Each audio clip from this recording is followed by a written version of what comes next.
நமஸ்காரம். மே 1, 2024 சித்திர ஸ்ரவணம். இன்றைய தினம் நல்ல செய்தி.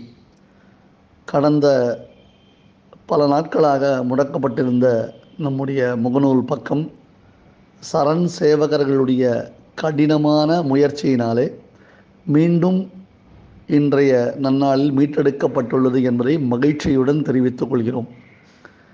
இந்த கடினமான சூழ்நிலையில் உடனிருந்து ஆதரவு தெரிவித்த அனைத்து நல்ல உள்ளங்களுக்கும் எங்களுடைய மனமார்ந்த வந்தனங்களை தெரிவித்துக் கொள்கிறோம்.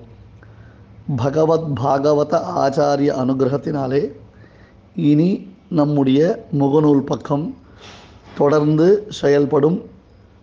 அதில் நாம் பல நல்ல விஷயங்களை பரிமாறிக்கொண்டு ஆனந்திக்கலாம். மீண்டும் கடினமானதொரு சூழ்நிலையில் அடியோங்களுக்கு உடனிருந்து ஒத்துழைப்பு ஆறுதல் நல்கிய அனைத்து நல்ல உள்ளங்களுக்கும் எங்களுடைய மனமார்ந்த வந்தனங்களை தெரிவித்துக் கொள்கிறோம். தாசன்.